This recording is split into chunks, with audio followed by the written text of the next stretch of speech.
Bismillahirrahmanirrahim. Assalamualaikum warahmatullahi wabarakatuh. Alhamdulillahi ala ihsanih, wasyukru lahu ala taufiqihi wa amtinanih. Ashhadu an la ilaha illallah wahdahu la syarika lah, ta'ziman li sya'nihi, wa ashhadu anna Muhammadan abduhu wa rasuluh, ad-da'i ila ridwanih. Salawatullahi wassalamuhu alaihi. Salatu wassalamu ala nabiyyina Muhammadin wa ala alihi wa ashabihi wa man tabi'ahum bi ihsan ila yaumiddin. Amma ba'd. Kembali kita dalam pembahasan tafsir juz amma, dan di pertemuan yang lalu alhamdulillah kita telah menyelesaikan bagian pertama dari surat An-Nazi'at. Dan insyaallah pada kesempatan yang mulia ini, di penanggalan 7 Sya'ban 1441 Hijriah ini, kita akan melanjutkan pembahasan kita terkait surat An-Nazi'at. Setelah Allah Subhanahu wa taala di awal-awal surah ini bersumpah dengan para malaikat, kemudian Allah Subhanahu wa taala menjelaskan tentang keadaan di hari kiamat. Allah Subhanahu wa taala menjelaskan tentang keadaan umat-umat sebelum Nabi Muhammad sallallahu alaihi wasallam. Sebelum kita masuk tentang atau di ayat yang ke-16 dari surat An-Nazi'at ini, ada beberapa poin penting yang perlu kita sampaikan terkait tentang kisah-kisah yang terdapat di dalam Al-Qur'an. Poin yang pertama yang perlu kita yakini bahwasanya kisah-kisah yang terdapat di dalam Al-Quran merupakan kisah yang paling benar, sebagaimana yang dikabarkan oleh Allah Subhanahu wa taala, "Wa man asdaqu minallahi haditha."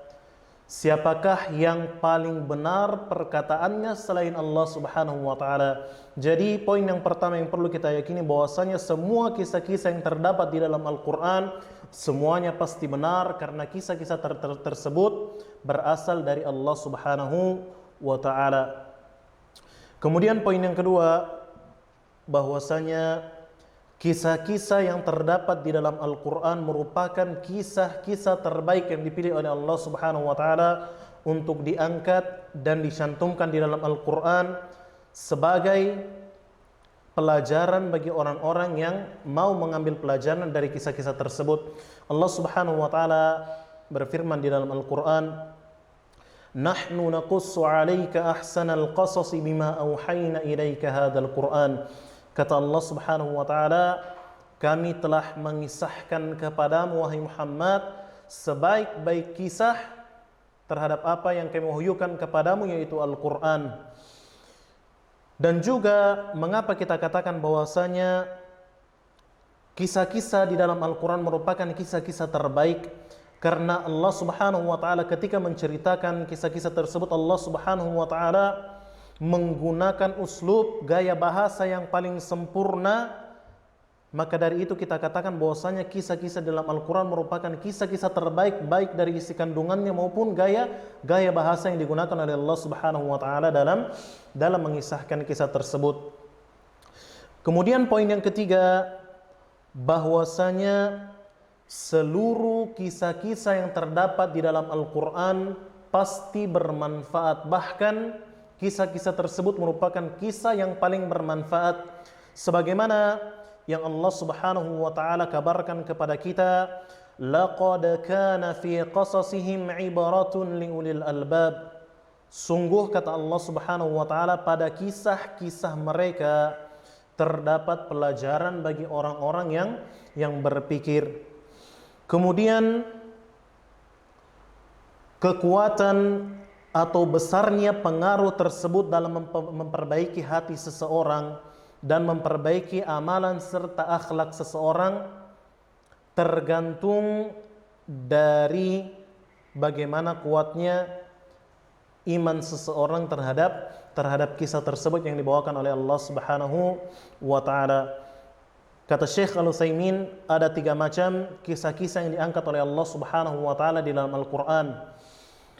Yang pertama adalah kisah tentang para nabi dan rasul dan orang-orang yang beriman yang bersama mereka serta keadaan orang-orang kafir yang membangkang terhadap para nabi dan rasul.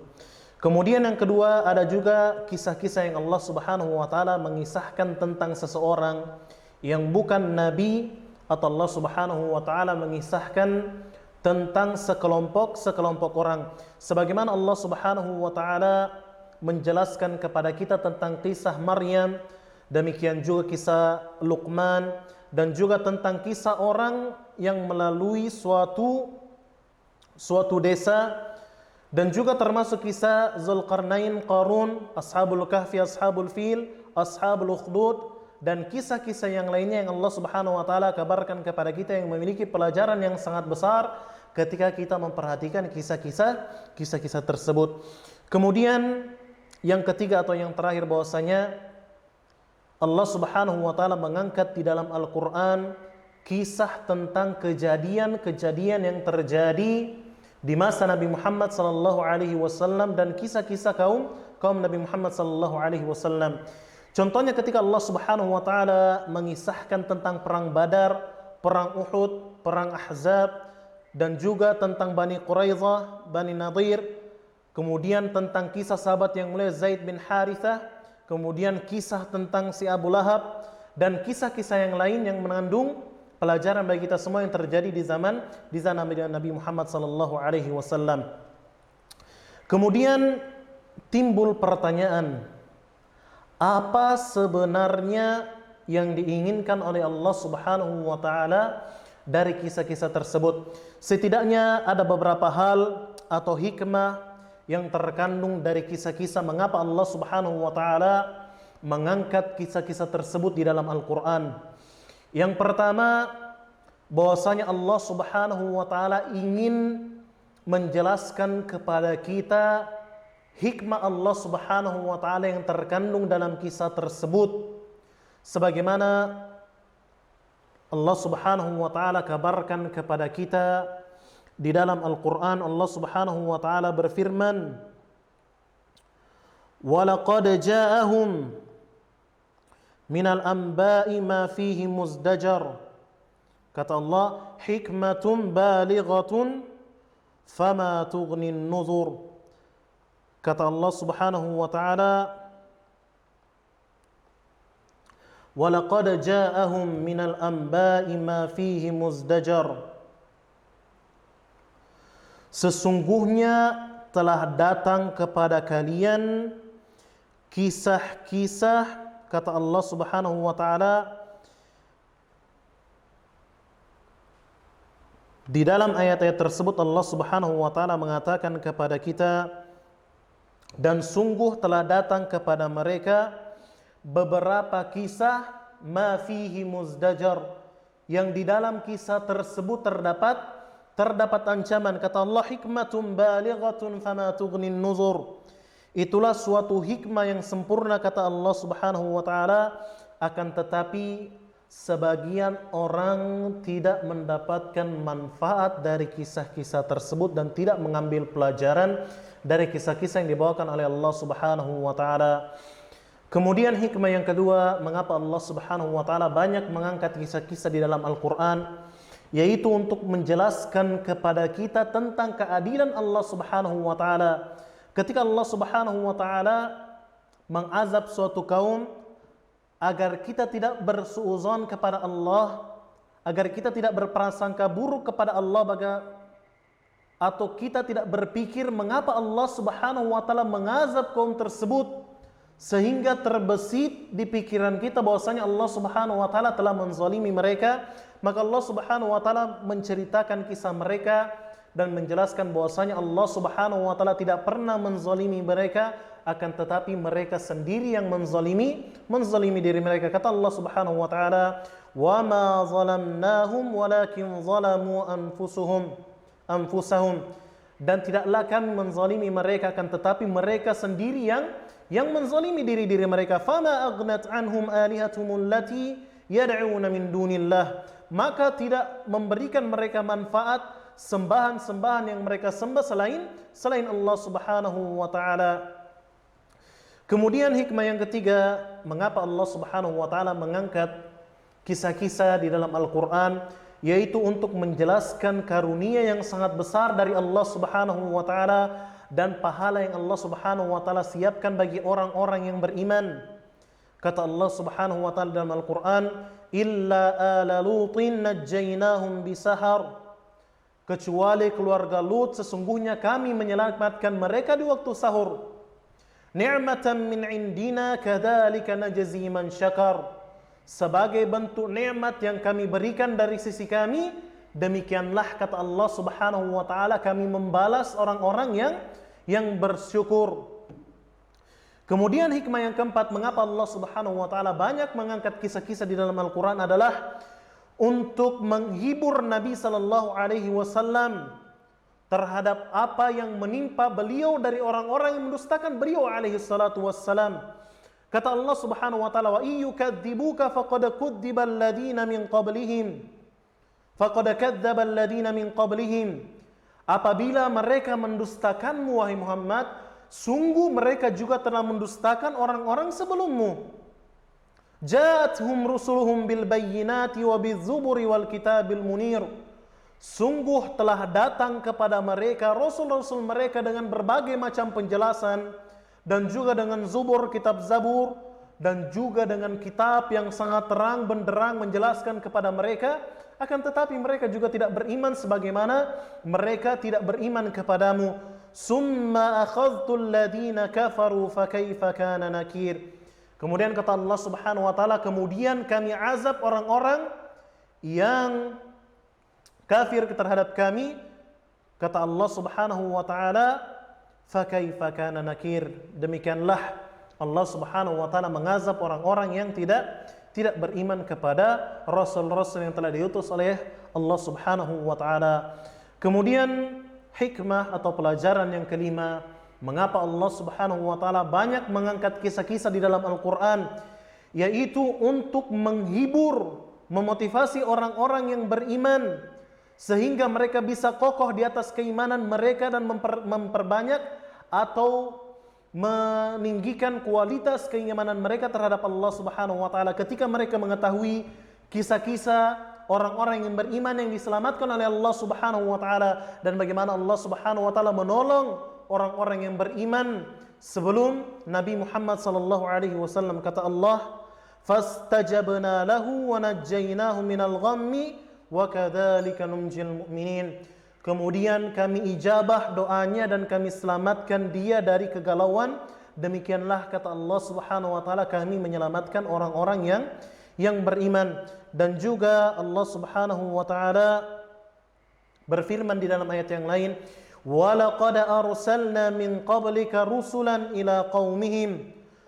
Sungguh kami telah mengutus sebelummu wahai Muhammad para rasul kepada kaum-kaum mereka, faja'uhum bil bayyinati fantaqamna minal ladzina ajramu wa kana haqqan 'alaina nasrul mu'minin. Kata Allah Subhanahu wa taala, para rasul tersebut telah datang kepada mereka dengan bayyinat, dengan penjelasan, fantaqamna minal ladzina ajramu, kemudian kami balas orang-orang yang pendosa di antara mereka.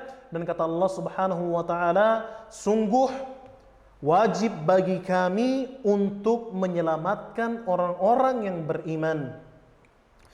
Kemudian hikmah yang keenam atau pelajaran yang keenam yang bisa kita petik, mengapa Allah Subhanahu wa taala banyak mengangkat kisah-kisah dalam Al-Qur'an, yaitu untuk memperingatkan orang-orang yang kafir agar mereka tidak berkelanjutan di dalam kekafiran mereka, agar mereka berhenti dari kekafiran mereka, karena Allah Subhanahu wa taala telah menjelaskan bagaimana Allah Subhanahu wa taala menyiksa orang-orang kafir sebelum kita, yaitu sebelum Nabi Muhammad sallallahu alaihi wasallam, dengan siksa yang amat keras, yang diharapkan dari kisah-kisah tersebut orang-orang yang kafir bisa berhenti dari kekafiran mereka.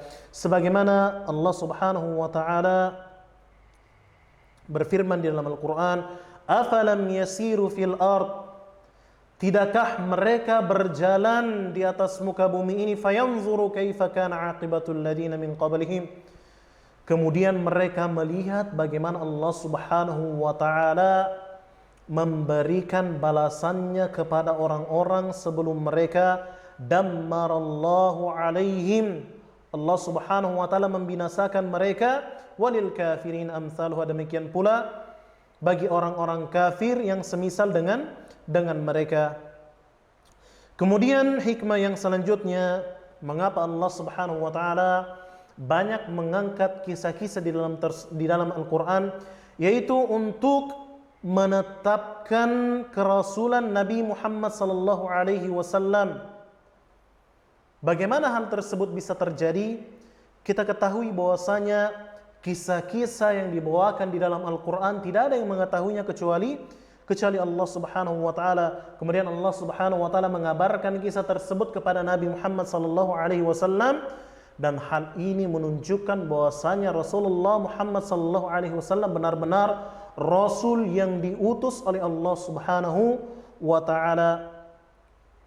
Kemudian kata Allah Subhanahu wa taala, tilka min amba'il ghaibi nuhiha ilaik, itulah berita-berita ghaib yang kami wahyukan kepadamu, ma kunta ta'lamuha anta wala qaumuka min qabli hadha, engkau dan kaummu tidak pernah mengetahui tentang berita tersebut sebelum Allah Subhanahu wa taala mengabarkan kisah tersebut. Dan juga Allah Subhanahu wa taala berfirman di dalam ayat yang lain, alam ya'tikum naba'ul ladina min qablikum qaumun nuhin wa 'adin wa thamud wal ladina min ba'dihim la ya'lamuhum illallah, belumkah datang kepadamu berita tentang orang-orang sebelumnya, yaitu kaum Nabi Nuh, kemudian kaum 'Ad, kaum Tsamud, dan orang-orang setelah mereka yang tidak ada yang mengetahui berita tersebut kecuali Allah Subhanahu wa taala. Kemudian poin selanjutnya yang perlu kita ketahui berkaitan dengan kisah-kisah dalam Al-Qur'an, bahwasanya di antara kisah-kisah dalam Al-Qur'an ada yang tidak disebutkan oleh Allah Subhanahu wa taala hanya sekali. Bahkan ada di antara kisah-kisah di dalam Al-Qur'an yang disebutkan berkali-kali. Contohnya kisah yang akan kita angkat ini, bagaimana Allah Subhanahu wa taala banyak mengisahkan di dalam Al-Qur'an tentang kisah Nabi Musa alaihi salam. Hikmah mengapa Allah Subhanahu wa taala mengulang-ulang kisah tersebut, kata Syekh Al-Utsaimin, ولا يكون هذا المتقرر على وجه واحد بل يختلف في الطول والقصر واللين والشدة وذكر بعد جوانب القصة في موضع دون آخر. Dan juga Allah Subhanahu wa taala ketika mengabarkan kisah-kisah tersebut, mengulang tentang kisah-kisah tersebut, Allah Subhanahu wa taala seringkali menggunakan bahasa atau gaya bahasa yang lain yang kita dapati dalam satu kisah yang disebutkan dalam surah ini. Di surah yang lain ketika Allah Subhanahu wa taala menceritakan tentang kisah tersebut, ada saja hal-hal yang tidak terkandung di dalam surah sebelumnya, yang dimana surat-surat tersebut saling melengkapi. Kemudian hikmahnya, mengapa Allah Subhanahu wa taala banyak mengulang-ulang kisah di dalam Al-Qur'an? Yang pertama, menjelaskan bahwasanya kisah-kisah yang disebutkan oleh Allah Subhanahu wa taala merupakan kisah yang sangat penting, karena kita mengetahui bahwasanya tidaklah sesuatu diulang-ulang kecuali ketika ia memiliki atau mengandung sesuatu yang sangat penting. Kemudian hikmah yang kedua, mengapa Allah Subhanahu wa taala banyak mengulang-ulang ayat di dalam Al-Qur'an atau kisah-kisah dalam Al-Qur'an, yaitu untuk mempertegas kisah tersebut, untuk memastikan bahwasanya kisah tersebut dapat bermanfaat bagi orang-orang yang beriman kepada Allah Subhanahu wa taala, sehingga kisah-kisah tersebut menusuk tajam ke dalam hati-hati mereka, sehingga mereka bisa mengambil pelajaran dari kisah-kisah yang diangkat oleh Allah Subhanahu wa taala. Kemudian juga Allah Subhanahu wa taala mengulang kisah-kisah tersebut. Ketika kita perhatikan, terkadang Allah Subhanahu wa taala mengisahkan kisah tersebut dengan gaya bahasa yang sangat keras, dan terkadang Allah Subhanahu wa taala mengisahkan kisah tersebut padahal kisah yang sama Allah Subhanahu wa taala mengisahkannya dengan gaya bahasa yang lembut. Mengapa hal itu bisa terjadi? karena ayat-ayat tersebut sesuai dengan orang-orang yang diajak bicara pada ayat tersebut. Ketika kita perhatikan ayat-ayat Makkiyah, sebagaimana telah kita sebutkan bahwasanya surah-surah atau ayat-ayat yang diturunkan kepada Nabi Muhammad SAW sebelum beliau hijrah ke Madinah Al-Munawwarah, kisah-kisah tersebut atau ayat-ayat tersebut ditujukan bagi orang-orang yang musyrik, yang menyekutukan Allah Subhanahu wa taala. Maka ketika Allah Subhanahu wa taala mengisahkan suatu kisah di dalam ayat-ayat Makkiyah, maka Allah Subhanahu wa taala kita dapati menggunakan gaya bahasa yang keras, karena orang-orang yang menyekutukan Allah Subhanahu wa taala ya sangat pantas untuk diperlakukan dengan hal yang seperti itu. Berbeda halnya dengan ayat-ayat Madaniyah, ketika Allah Subhanahu wa taala mengulangi kisah tersebut atau ayat tersebut diturunkan kembali kepada Nabi Muhammad setelah Nabi Muhammad SAW melakukan hijrah ke Al-Madinah Al-Munawwarah, maka kita dapati kisah tersebut kisah yang sama, Allah Subhanahu wa taala mengisahkannya dengan gaya bahasa yang lembut. Kemudian hikmah selanjutnya mengapa Allah Subhanahu wa taala banyak mengulang-ulang Al-Qur'an atau kisah-kisah di dalam Al-Qur'an, yaitu untuk menjelaskan tingginya sastra bahasa yang digunakan oleh Allah Subhanahu wa taala ketika mengisahkan kisah tersebut. Allah Subhanahu wa taala tidak mengulang gaya bahasa tersebut. Allah Subhanahu wa taala menggunakan gaya bahasa yang lain untuk menunjukkan bahwasanya Al-Qur'an memang datang dari Allah Subhanahu wa taala dan tidak ada seorang pun yang mampu menceritakan suatu kisah dengan gaya bahasa yang berbeda-beda. Hal ini menunjukkan kesempurnaan Al-Qur'an dan tidak diragukan lagi bahwasanya Al-Qur'an tersebut datangnya dari Allah Subhanahu wa taala. Kemudian hikmah selanjutnya mengapa Allah Subhanahu wa taala banyak mengulang-ulang kisah di dalam Al-Qur'an, yaitu untuk menekankan tentang kebenaran Al-Qur'an, bahwasanya Al-Qur'an tersebut turun dari sisi Allah Subhanahu wa taala. Sebagaimana kita sampaikan bahwasanya kisah tersebut datang berulang-ulang, Allah Subhanahu wa taala mengulang-ulang kisah tersebut, akan tetapi kita tidak pernah mendapati di dalam kisah-kisah tersebut pertentangan. Padahal Allah Subhanahu wa taala menjelaskan kisah tersebut berkali-kali, akan tetapi tidak ada pertentangan yang kita dapatkan di dalam kisah-kisah tersebut. Hal ini menunjukkan bahwasanya Al-Qur'an tersebut benar-benar berasal dari Allah Subhanahu wa taala.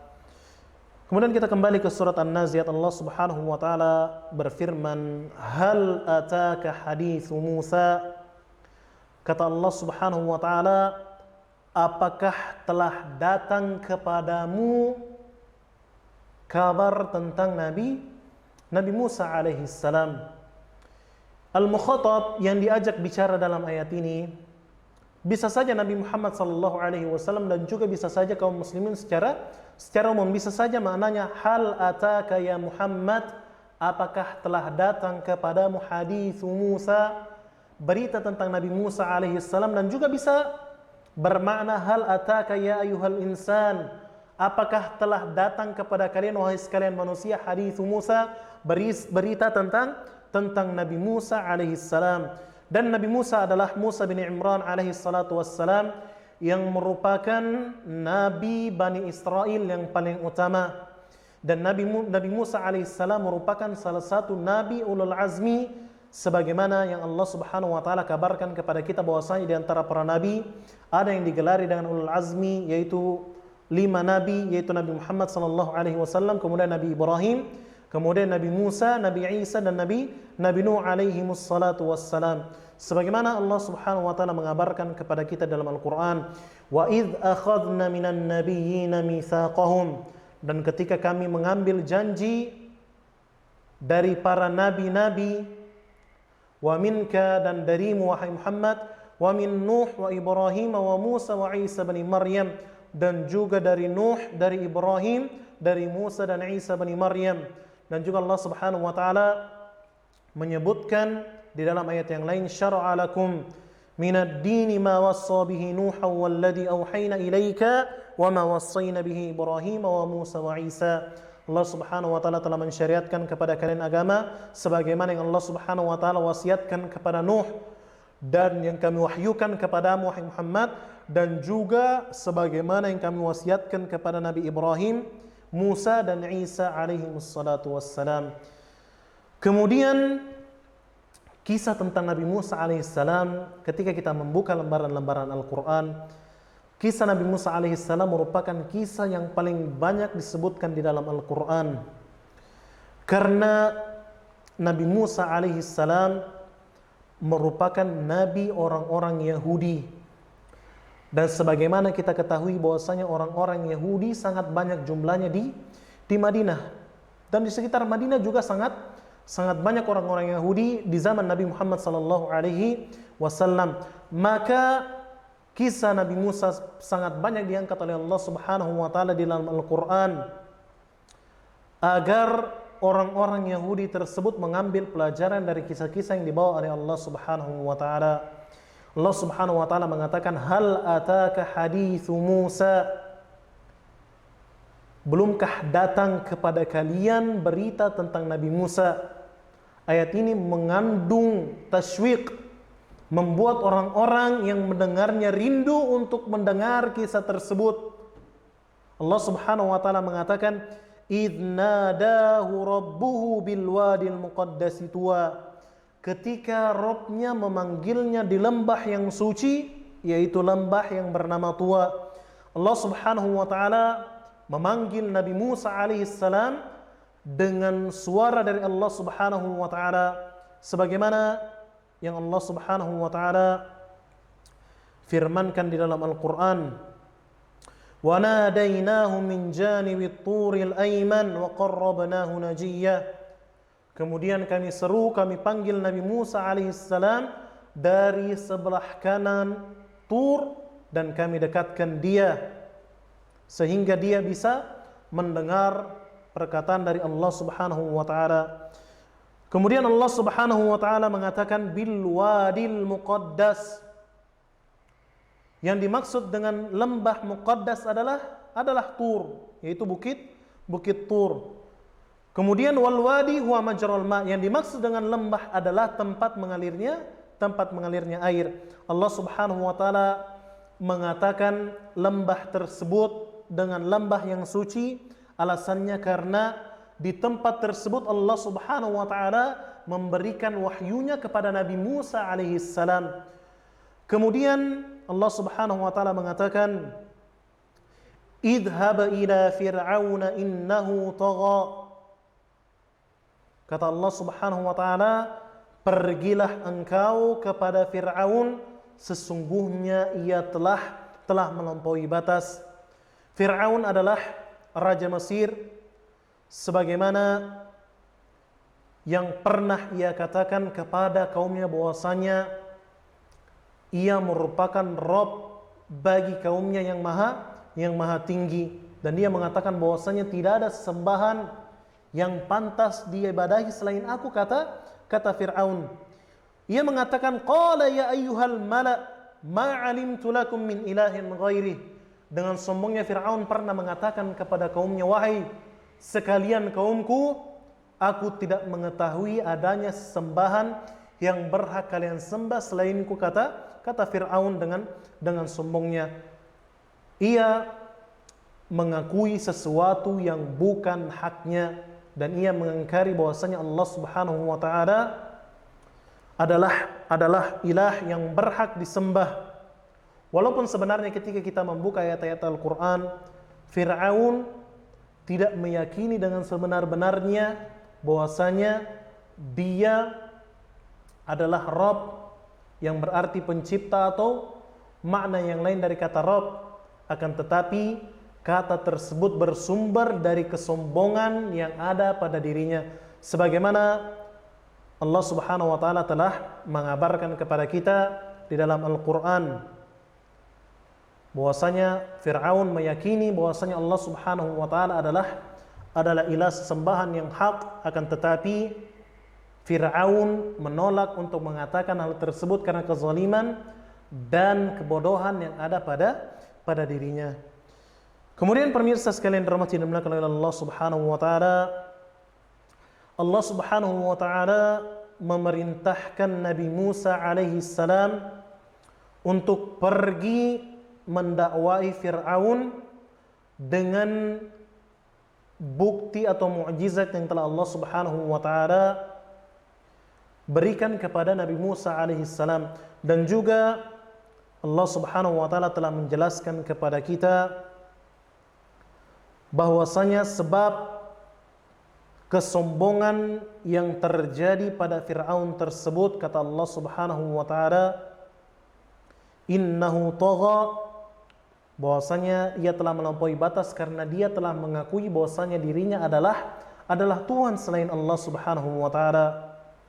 Dan juga Allah Subhanahu wa taala berfirman di dalam ayat yang lain, idhaba ila fir'auna innahu tagha, pergilah kalian berdua, yaitu perintah ini ditujukan kepada Nabi Musa dan Nabi Harun alaihi wassalam, dan tidak ada pertentangan di antara ayat yang pertama dan ayat yang kedua, karena Allah Subhanahu wa taala telah memerintahkan kepada Nabi Musa untuk pergi seorang diri mendakwai Fir'aun, akan tetapi Nabi Musa alaihi salam meminta kepada Allah Subhanahu wa taala agar diberi teman dalam mendakwai Fir'aun, yaitu saudaranya sendiri, yaitu Harun alaihi salam. Maka dalam ayat ini Allah Subhanahu wa taala memerintahkan kepada Nabi Musa dan Nabi Harun untuk mendakwai Fir'aun. Kemudian Allah Subhanahu wa taala mengatakan innahu tagha. Yang dimaksud dengan tagha adalah melampaui batas. Karena at-tughyan dalam bahasa Arab berarti tambahan. Sebagaimana Allah Subhanahu wa taala menamai sesembahan selain Allah dengan taghut, karena orang-orang yang menyembah sesembahan tersebut telah melampaui batas. Mereka telah menyekutukan Allah Subhanahu wa taala dan menyembah selain Allah Subhanahu wa taala. Kemudian Allah Subhanahu wa taala mengatakan, faqul hal laka ila an tazakka, katakanlah kepada Fir'aun, apakah ada keinginan di dalam dirimu untuk menyucikan dirimu dari berbagai macam kesesatan yang kau miliki. Kemudian kata menyucikan diri, yaitu az-zakah, bisa bermakna al-Islam dan tauhid, sebagaimana Allah Subhanahu wa taala memerintahkan atau berfirman dalam Al-Quran, wailul lil musyrikin, celakalah orang-orang yang musyrik, alladzina la yu'tuna az-zakata wa hum bil akhirati hum kafirun, yaitu orang-orang yang tidak menunaikan zakat dan mereka tidak beriman dengan hari akhir. Dan juga Allah Subhanahu wa taala berfirman di dalam ayat yang lain, qad aflaha man zakkaha, sungguh beruntung orang-orang yang menyucikan dirinya, wa qad khaba man dassaha, dan sungguh merugi orang-orang yang menodai dirinya. Kemudian kata Allah Subhanahu wa taala, wahdiyaka ila rabbik, katakan juga kepada Fir'aun, aku akan tunjukkan kepadamu jalan menuju kepada Rabbmu. Ay adulluka ila rabbika ila dinillahi azza wa jal al-musil ila Allah, yaitu aku tunjukkan kepadamu kepada agama yang akan membimbingmu menuju kepada Allah Subhanahu wa taala. Fatakhsha, kata Allah Subhanahu wa taala, fatakhsha ay, yaitu engkau takut kepada Allah Subhanahu wa taala, dan takut ini dibangun di atas ilmu. Karena ada perbedaan di antara al-khasyah dan al-khauf. Al-khasyah adalah rasa takut yang dibangun di atas ilmu. Sementara al-khauf adalah rasa takut yang tidak dibarengi dengan ilmu. Kemudian ketika Allah Subhanahu wa taala berfirman tentang para ulama, Allah Subhanahu wa taala mengatakan innama yakhsyallaha min ibadihi ulama, sesungguhnya orang-orang yang takut kepada Allah Subhanahu wa taala hanyalah para ulama. Allah Subhanahu wa taala dalam ayat ini mengatakan, menggunakan kata al-khasyah, yaitu rasa takut yang dibangun di atas ilmu. Allah tidak mengatakan innama yakhafullaha min ibadihi ulama, karena para ulama membangun rasa takut mereka kepada Allah Subhanahu wa taala di atas ilmu. Berbeda halnya dengan khauf, yaitu takut yang tidak dibarengi dengan ilmu. Takut yang hanya dibangun di atas prasangka saja. Contohnya seperti seseorang yang berjalan di tengah kegelapan malam.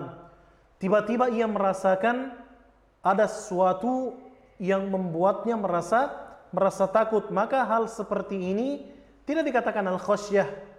Hal seperti ini dikatakan al-khauf, karena rasa takutnya tadi dibangun atas prasangkanya saja. Kemudian pemirsa sekalian dirahmati dan dimuliakan oleh Allah Subhanahu wa taala, Allah Subhanahu wa taala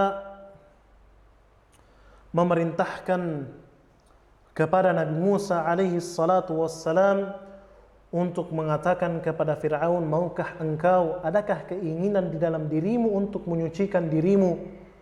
Kemudian aku akan memberikan petunjuk kepadamu, jalan yang akan mengantarkanmu kepada Rabbmu, sehingga engkau akan takut kepada Allah Subhanahu wa taala. Kemudian kata Syekh Al-Utsaimin, walamma kana al-bashar la yu'minuna wa la yaqbaluna da'wa syakhsin annahu rasulun illa bi ayatin kama huwa zahirun anna al-insan la yaqbalu min ahadin da'wa illa bi bayyinah, ja'ala Allah Subhanahu wa ta'ala ma kulli rasulin ayatan tadullu ala sidqih.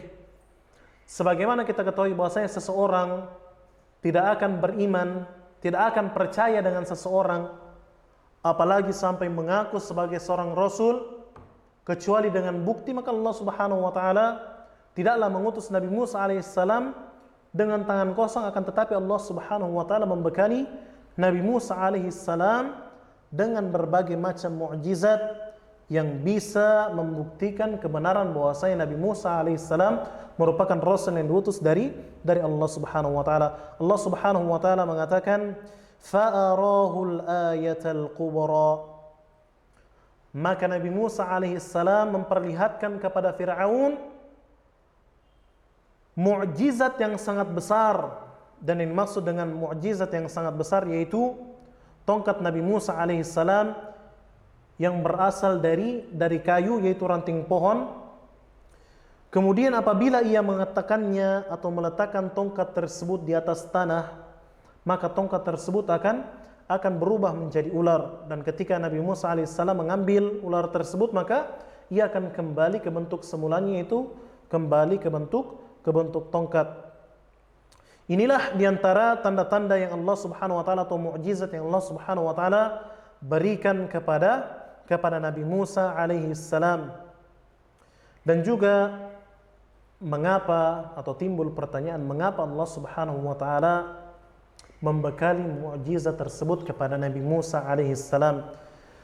Jawabannya, karena pada Nabi Musa atau pada zaman Nabi Musa alaihi salam sangat banyak beredar atau tersebar para penyihir, sehingga Allah Subhanahu wa taala mengutus Nabi Musa alaihi salam dengan mukjizat tersebut agar Allah Subhanahu wa taala membatalkan tipu daya para penyihir yang ada pada zaman tersebut. Sebagaimana ketika kita melihat lebih jauh tentang kisah Nabi Musa alaihissalam, bagaimana ketika Nabi Musa alaihissalam memperlihatkan ayat tersebut atau mukjizat tersebut kepada Fir'aun, kemudian Fir'aun tidak langsung beriman kepada Nabi Musa alaihissalam.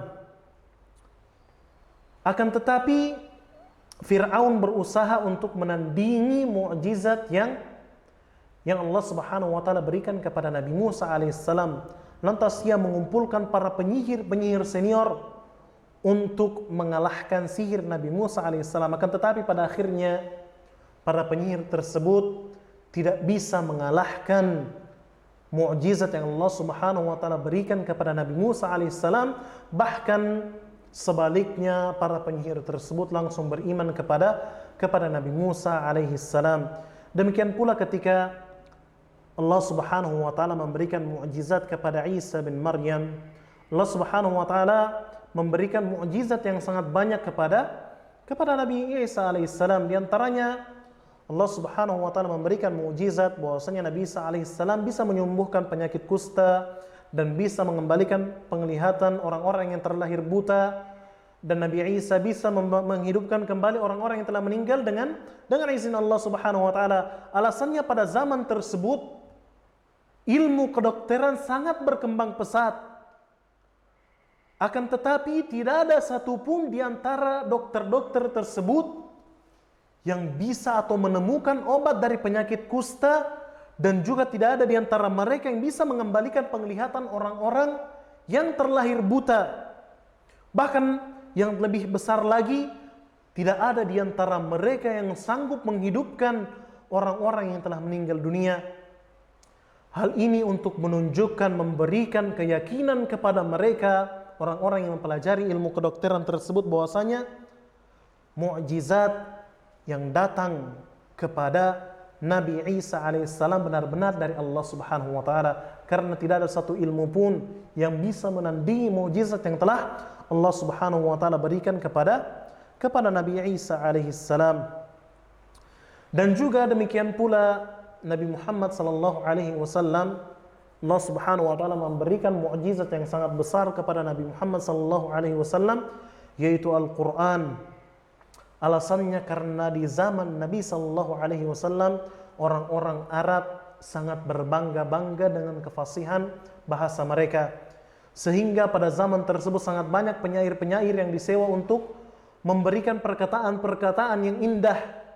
Maka Allah Subhanahu wa taala memberikan mukjizat yang terbesar kepada Nabi Muhammad sallallahu alaihi wasallam berupa Al-Qur'an yang memiliki gaya bahasa yang sangat tinggi, yang tidak bisa disaingi oleh seorang pun, siapapun di muka bumi ini, baik yang terdahulu sampai yang sekarang. Tidak ada yang bisa mendatangkan kitab semisal Al-Quran yang memiliki bahasa yang sangat tinggi.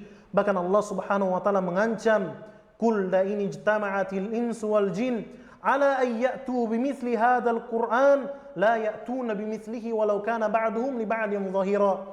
Kata Allah Subhanahu wa taala, katakanlah wahai Muhammad, sekiranya manusia dan jin seluruhnya berkumpul untuk mendatangkan satu kitab yang semisal dengan Al-Quran, niscaya mereka tidak akan pernah bisa mendatangkan kitab tersebut, walaupun sebagian mereka dengan sebagian yang lain saling tolong-menolong untuk mendatangkan kitab yang semisal dengan Al-Quran.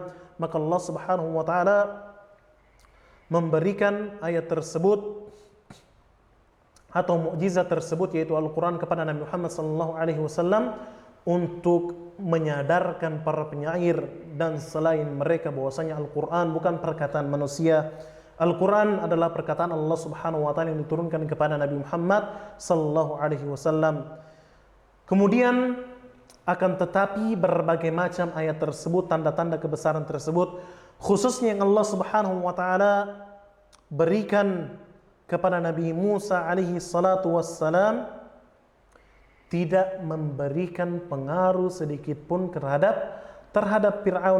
Bahkan dia tidak mendapatkan manfaat sedikit pun dari mukjizat-mukjizat tersebut. Kata Allah Subhanahu wa taala, "Wa ma tughnil ayatu wan nuzuru an qaumin la yu'minun." Memang kata Allah Subhanahu wa taala, bagi orang-orang yang beriman, mukjizat apapun, tanda-tanda apapun yang datang kepada mereka, peringatan apapun yang datang kepada mereka, tidak akan pernah bermanfaat sedikit pun. Maka dari itu ketika Fir'aun menyaksikan berbagai macam mukjizat yang Allah Subhanahu wa taala bekali kepada Nabi Musa alaihissalam, ia tidak mendapatkan pengaruh sedikit pun dan manfaat sedikit pun dari mukjizat tersebut. Kata Allah Subhanahu wa taala, "Innama tundiru man ittaba'a dzikra wa khasyar rahmana bil ghaib." Orang-orang yang bisa mendapatkan manfaat dari peringatan para nabi hanya orang-orang yang mau mengikuti seruan tersebut dan mereka takut dengan Rahman dalam keadaan ghaib. Walaupun mereka tidak pernah melihat Allah Subhanahu wa taala, mereka takut dengan Allah Subhanahu wa taala. Maka orang-orang inilah saja yang bisa mendapatkan manfaat dari mukjizat yang Allah Subhanahu wa taala berikan kepada Rasulnya. Kemudian pemirsa sekalian yang dirahmati dan dimuliakan oleh Allah Subhanahu wa taala, bahkan bukan cuma terdiam saja, bukan cuma melihat saja, akan tetapi Fir'aun berusaha untuk menandingi mukjizat Nabi Musa alaihissalam. Kata Allah Subhanahu wa taala, "Fakadzdzaba wa 'asa." Ia mendustakan dan membangkang, yaitu mendustakan kabar yang Nabi Musa alaihissalam kabarkan kepadanya, dan dia mendurhakai perintah yang Allah Subhanahu wa taala turunkan kepada Nabi Musa alaihissalam. Bahkan ia mengatakan bahwasanya lasta rasula. Wahai Musa, engkau bukanlah rasul, bukanlah utusan yang Allah Subhanahu wa taala utus. Bahkan ia mengatakan, inna rasulakumul ladzi ursila ilaikum lamajnun. Sungguh rasul yang telah diutus kepada kalian adalah orang gila. Ya, tuduhan yang sangat besar yang Fir'aun tujukan kepada Nabi Musa alaihissalam, dan juga ia tidak mengindahkan perintah yang Allah Subhanahu wa taala turunkan melalui perantara Nabi Musa alaihissalam. Bahkan parahnya ia, kata Allah Subhanahu wa taala, summa adbara yas'a. Fir'aun berpaling dan mengumpulkan segala macam usahanya untuk menandingi mukjizat Nabi Musa alaihissalam. Kemudian fahasyara fanada. Ia mengumpulkan para manusia, seluruh manusia yang ada di sekitarnya ia kumpulkan. Kemudian ia mengatakan dengan suara yang sangat keras, sehingga manusia-manusia tersebut takut, sehingga manusia-manusia tersebut tidak mendurhakai atau tidak membangkangi apa yang dikatakan oleh Fir'aun, yang mengatakan faqala ana rabbukumul a'la. Ia mengatakan kepada manusia yang telah ia kumpulkan tersebut, ana rabbukumul a'la, akulah Rabb kalian yang maha tinggi, kata Fir'aun. Maksudnya ya'ni la ahada fawqi. Maksud ke Fir'aun adalah tidak ada seorang pun yang bisa melampaui ketinggian derajatku, kata Fir'aun. Kemudian pemirsa sekalian yang dirahmati dan dimuliakan oleh Allah Subhanahu wa taala,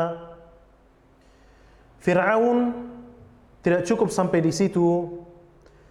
Ia bahkan mengatakan kepada kaumnya dengan sangat sombong. Ia mengatakan kepada kaumnya, alaysa li, kata Fir'aun, alaysa li mulku Misra wa hadhil anharu tajri min tahti afala tubsirun. Ia berkata kepada kaumnya, wahai kaumku, bukankah kerajaan Mesir itu milikku, dan bukankah sungai-sungai yang mengalir di bawahku ini merupakan milikku? Afala tubsirun. Kata Fir'aun, tidakkah kalian melihat? Am ana khairun min hadzal ladzi huwa mahinun wala yakadu yubin. Kata Fir'aun, bukankah aku lebih baik daripada Musa, orang yang hina tersebut, yaitu Musa alaihissalam, yang hampir-hampir saja tidak dapat menjelaskan perkataannya. Dengan sombongnya ia mengatakan perkataan tersebut. Maka apa yang terjadi, pemirsa sekalian yang dirahmati dan dimuliakan oleh Allah Subhanahu wa taala? Allah Subhanahu wa taala menenggelamkan Fir'aun dengan air yang ia sombongkan tadi. Ia menyombongkan bahwasanya ia pemilik sungai-sungai yang mengalir di bawahnya, maka Allah Subhanahu wa taala menenggelamkannya dengan air tersebut, yang ia tadinya berbangga diri dengan air tersebut atau dengan sungai tersebut. Dan juga Allah Subhanahu wa taala mewariskan kerajaan yang ia idam-idamkan tadi, yang ia bangga-banggakan. Allah Subhanahu wa taala mewariskan kerajaan tersebut kepada Bani Israel yang dulu ia hinakan. Kemudian kata Allah Subhanahu wa taala, fa akhadahu Allahu nakalal akhirati wal ula. Maka Allah Subhanahu wa taala mengazab Fir'aun dan menjadikan hal tersebut sebagai pelajaran bagi orang-orang yang datang belakangan maupun orang-orang yang terdahulu. Kemudian kata Allah Subhanahu wa taala, inna fi dzalika la'ibratan liman yakhsha. Sesungguhnya pada kisah yang diangkat oleh Allah Subhanahu wa taala tadi terdapat pelajaran bagi orang-orang yang takut. Inilah beberapa penjelasan yang bisa kita jelaskan berhubung waktu yang sangat singkat telah masuk waktu salat Isya. Kita cukupkan saja pembahasan kita pada ayat ini. Walaupun sebenarnya masih banyak hal yang ingin kita sampaikan, masih banyak faedah-faedah yang terdapat pada kisah Nabi Musa alaihissalam, akan tetapi karena waktu yang sangat sempit, kita cukupkan saja sampai sini dan kita tutup kajian kita pada kesempatan kali ini dengan doa keputusan majelis. Subhanakallahumma rabbana bihamdik, asyhadu an la ilaha illa anta, astaghfiruka wa atubu ilaik. Wassalamualaikum warahmatullahi wabarakatuh.